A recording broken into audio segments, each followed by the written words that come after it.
मङ्गलं भगवान् शम्भुः मङ्गलं वृषभध्वजः मङ्गलं पार्वतीनाथो मङ्गलायतनोहरः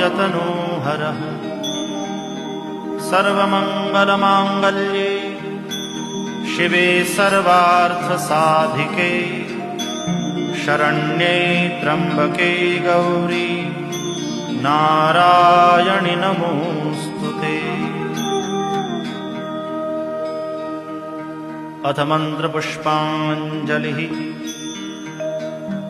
ॐ जग्नेन जग्नमयजन्त देवास्तानि धर्माणि प्रथमान्यासन्